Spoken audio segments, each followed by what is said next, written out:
as we center ourselves for meditation.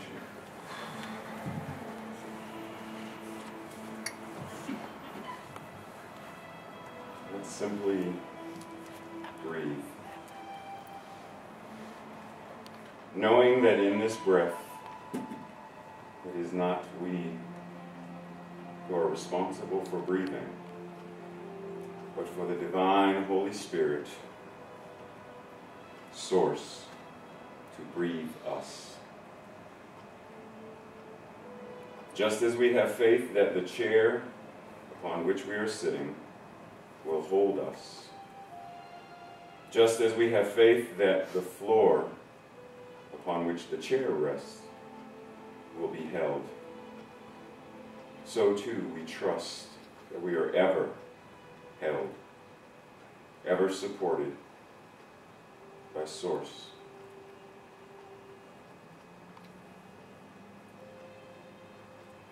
In this place of oneness, we know that for God, all things are possible.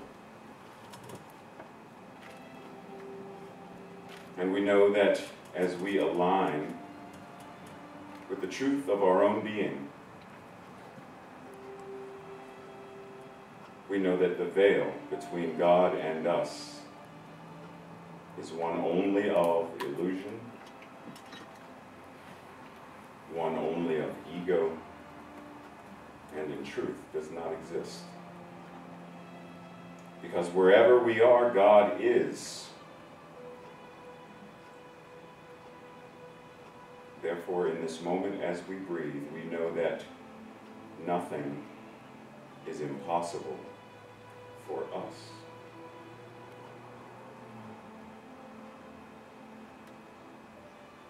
In this moment of simply breathing,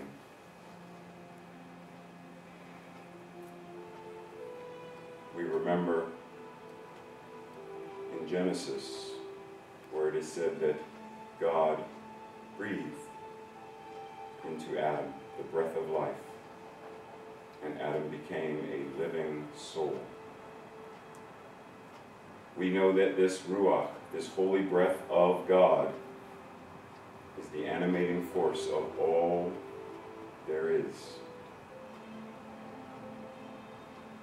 And we know that this breath is our reminder that we are one with God, in God, as God. Because God is all there is. There is one power,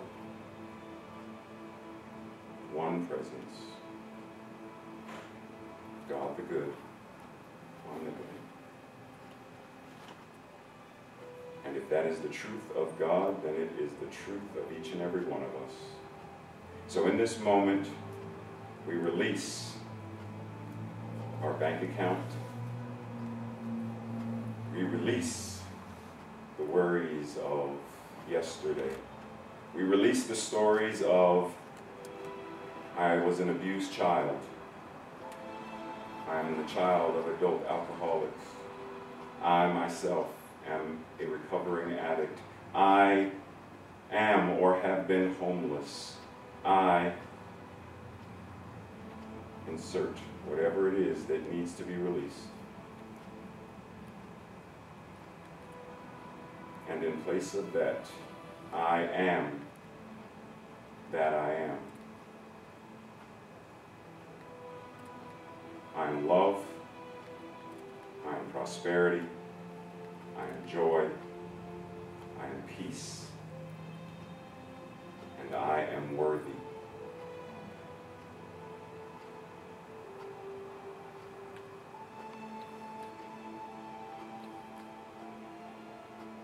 As we allow this to sink into our consciousness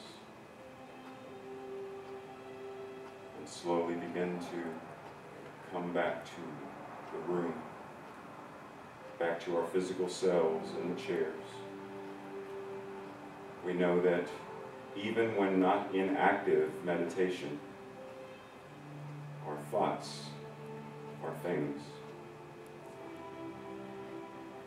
Our thoughts are prayers, and we are always praying.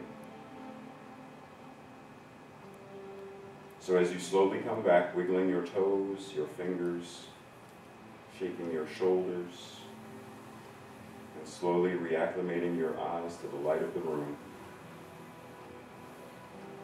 know that this state of meditation goes on throughout service, throughout your day, throughout your week, and in truth, throughout all of infinity and time. We know this to be true. We know this to be so. Amen.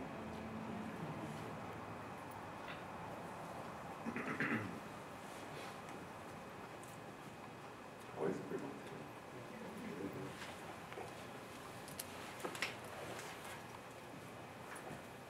So, how many of you are seeing me or hearing me for the first time? Oh, wow, this is going to be new. Okay. Wow. Oh. Should we warn them?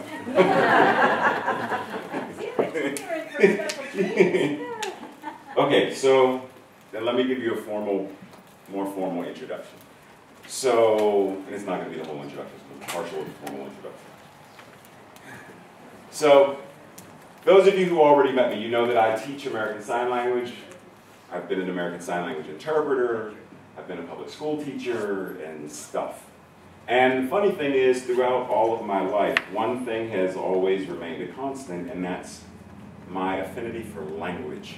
I love language. I love words. I love the fact that you can say something in one language that in another language has no equivalent. Like none. And for example, many, many years ago when I was studying the two Native American sides of both my father and my mother, Cheyenne and Iroquois, and I went to a Native American powwow and was going through the stuff, and at some point, and I don't remember which tribe it was, but one of the elders said, you realize that in our tribe there is no word for can't and the impossible. They don't exist in our vocabulary. It took me a minute. Whoa, time out then. So when someone said, being someone who was very accustomed to using, but I can't. That's not possible. Being someone who was well versed in letting that roll off of his tongue, my mind couldn't grasp the fact that you're telling me this doesn't exist in your lexicon. Then how do you talk? So you're telling me you can fly? And he said, if I align with great spirit, with such dedication, and such I know, then yes, it is possible. I didn't hear anything else he said after that. All I heard was, Ray, if you want to, you can fly. Now, as embarrassing as this may be, I'm going to share one reason why that's important.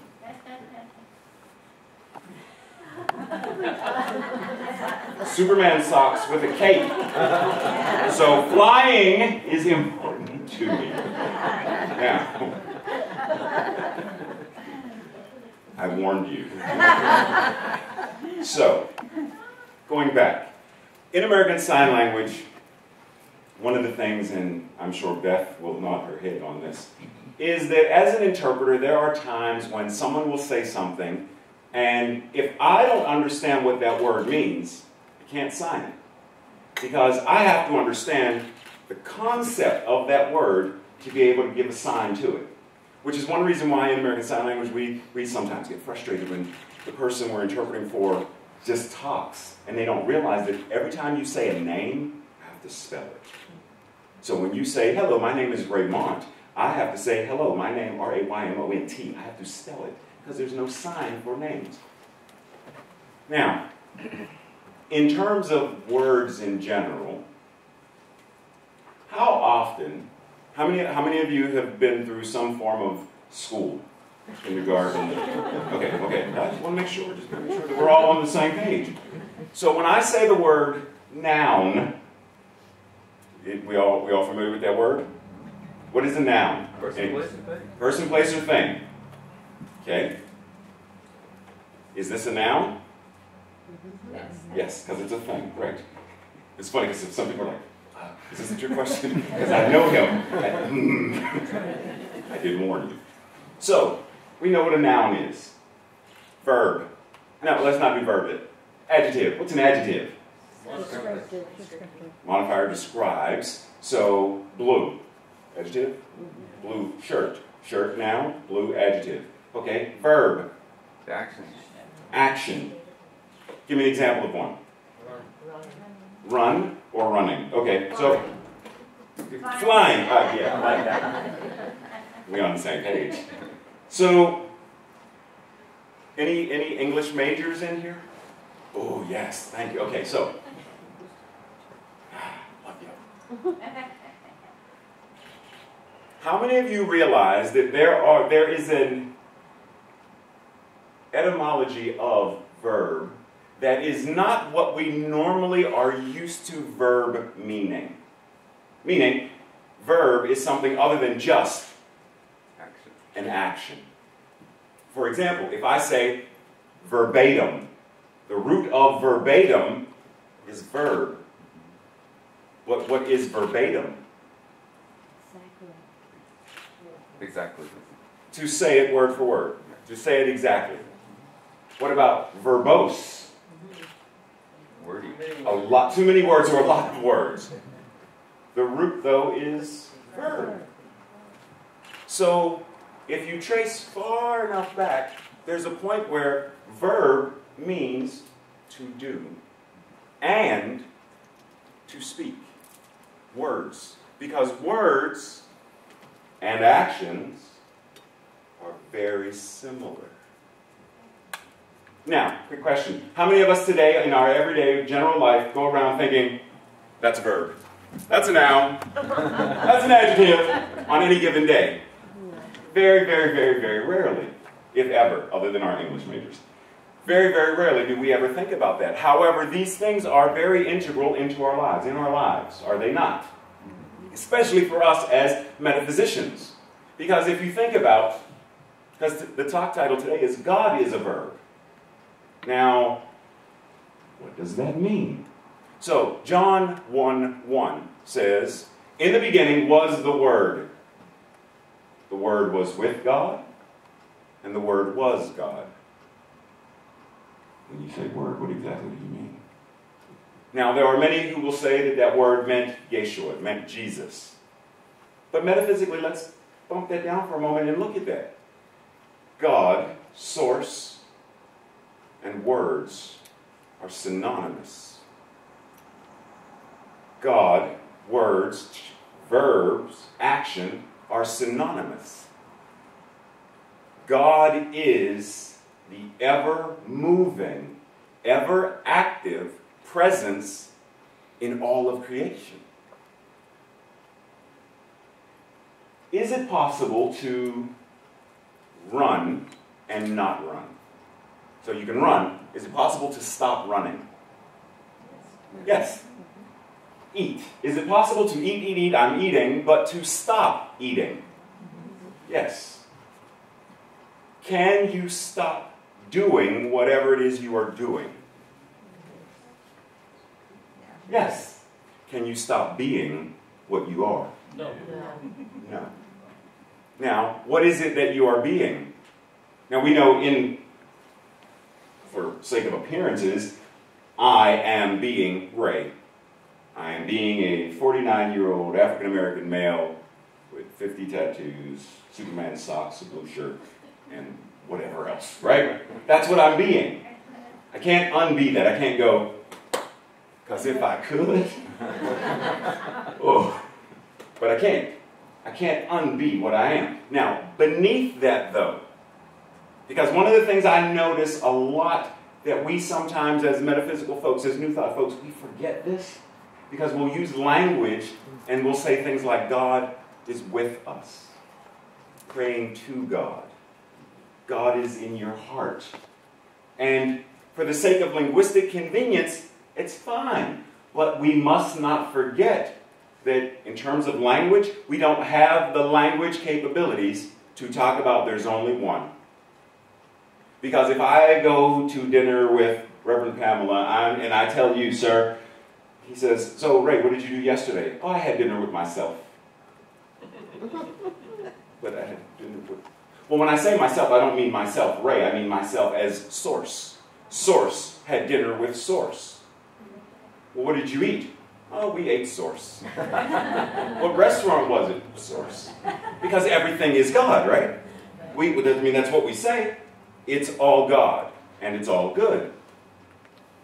It's very easy to get tripped up in language and feel separate from Source.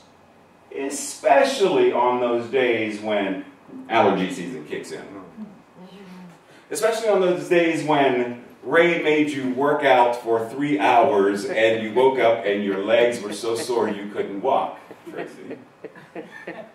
It's very easy on those days when we don't feel our best to deny and say, well, clearly I'm not God, because if I were, I wouldn't feel X, Y, Z. It's easy for us to get twisted on the fact when we turn on the news and we hear about these folks who I so wish they would stop using the name of the goddess Isis. But we hear about these folks who are doing horrendous things. And it's easy to say, I wish someone would just... But what we're called to do is say, if we believe there's only one power, there's only one presence. If I am divine, and I am Source, I am God, I am the I am, are they as well? Yes, they are. So how do I reconcile? They don't realize it. They are like the sleeping child who is kicking at you when you're trying to wake them up and get ready for school. We don't toss them out of the window and say, you're bad, you're evil, ah. We patiently nudge them till they wake up. We surround them with love. We surround them with prayer. We raise them up in light and gently tap them that they will wake up. Because every time we go into that them and us, we are putting a wedge. We are reinserting that veil. Because if I place a veil between the two of us, then that veil is between God and I. That's the whole point of Namaste. That which is divine in me sees and recognizes itself in you. If I put up, I don't like what you did to me last week, so I'm mad at you. Veil. Boom. When you made that left turn, you didn't put on your turn signal. Boom. Veil.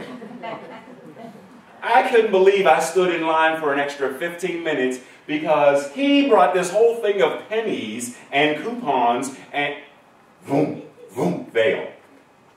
And if I am separating myself from you metaphysically, then I'm inserting a veil between Source and I. It's not possible to be outside of the presence of God any more than I can be outside of my own presence. Take a step back. We talk about talking to God, right? And once again, oftentimes we get hypnotized and lost in the, if I'm talking to God, then there has to be me, the talker, and God, the talkie, or the listener, right? There has to be two. Really? Because every now and then I talk to myself. Don't judge me. Every now and then I talk to myself. Is there a me and a me? No. There are levels of me that has conversation and dialogue. The higher self me that says, Ray, you know you have no business eating that other donut. Leave me alone. That's an inner dialogue that I have on every, yeah, never mind. That's an inner dialogue that I have every once in a while with myself when I want another donut. But are there separate me's? No. No more separate than J.K. Rowling, creator of Harry Potter, has separate beings within her own mind that Dumbledore is his own being. And Harry Potter, his own being. They're not separate beings. They exist in the mind of J.K. Rowling. Just like we exist in the mind of God. There is no separation there. We are all pieces of. We are all wisps of breath in creation. There is no separation. Do me a favor, everybody, take a moment and take a breath in and exhale. Can you identify whose breath is whose? No. That's love. That's source. That's the divine. We get caught up in blue shirt, striped shirt, separate. Go beneath that and what's there. Go beneath the labels that we use and what's there. Go beneath, well, you know what happens during allergy season. What is beneath all of that is an ever-expanding source that is always growing and expanding. Because that's what it does. And when we step into that and say, just by being who and what I am, God is moving in me, through me, as me, into all of creation. Everyone who sees me and everyone that I see sees God. Everyone who I hear and everyone who hears me hears the voice of God. Everyone that I touch or who touches me is touching the hem of God. If we are so willing to be in that space and say, it's all God and it's all good, even if I don't understand it, even if I don't know why they're doing what they're doing, it's all God and it's all good. Are we willing and able to have...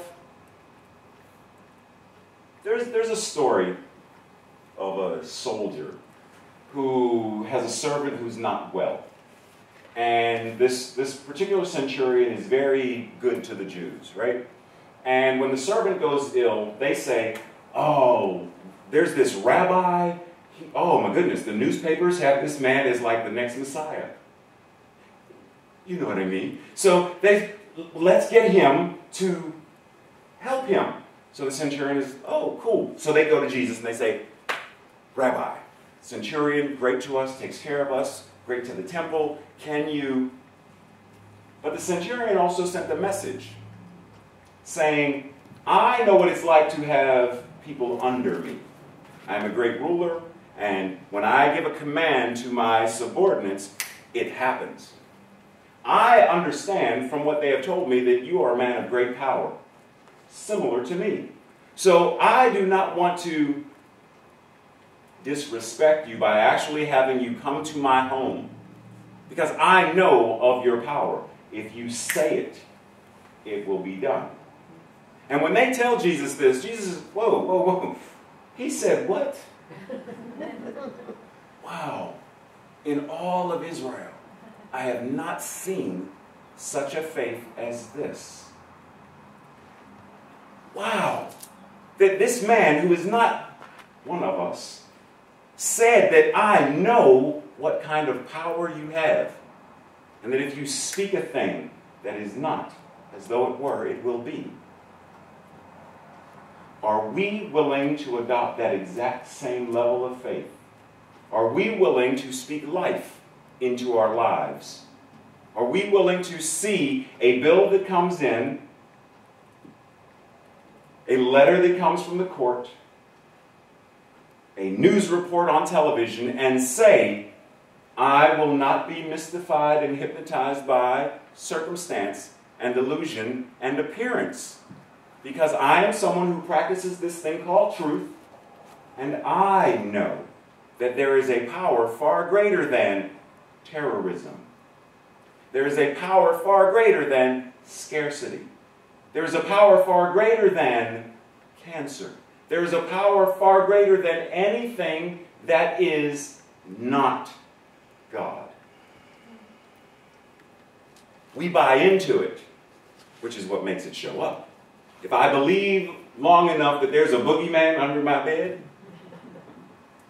I will sit there and cry. There's no boogeyman, but if I convince myself, how many of you have children, grandchildren, nieces, nephews that have convinced themselves of something in the closet, under the bed, in the bathroom, something that they will, and they will break into tears because they believe it. we buy into the exact same thing. Are you ready to have such a faith that says, every word I speak is God speaking. Every action I do is God doing it. Because there is no separation. When does the Dalai Lama stop being the Dalai Lama? When did Mother Teresa stop being Mother Teresa? And someone said to me, well, she stopped when she died. No, it doesn't work that way. When does your shirt stop being a shirt? When you take it off and have given it away and forgotten about it. Your shirt does not stop being shirt. Just because you shed this thing called flesh doesn't mean you stop. Any more than when you get out of your car and sell it or get rid of it, you have taken leave of your vehicle. So it's not possible to not be you as God. Where or when in your life do you deny that? Where or when in your life do you say the opposite? Such as, Reverend Pamela says, hey Ray, how are you today? And I say, I am sick. Oh, girl, I am so tired today. I am. And I'm using the name of God to affirm what I am. Versus saying, I am great. Always am, can be no other. I feel it. Feelings, emotions, energy and motion can shift and change the way the weather does. But whether it is sunny, you can be great. Whether it is raining, you can be great. Whether it is cloudy, you can be great regardless. But many of us shift and bend based upon what, oh, I don't like it when it rains. Therefore, I must have a horrible day. It's cold. Therefore, I must have a miserable day. Versus saying, no, I can be great. I don't like it when it rains, but I can still be fine and fantastic. So the challenge is, if you're so ready, to step into that place of saying the same as Jesus did. Because that's our big brother who taught us, I did these things, and so can you, and even greater. Yes, and are you ready and willing? And are you ready and willing to do that? Are you ready and willing to step into that place that says, I can? And even if I'm not able right this moment to see that I can, I'm willing to see it. I'm willing to believe that I am that great. I'm willing to believe that I am that loved. I'm willing to believe that I am that worthy to be God on earth. And so it is.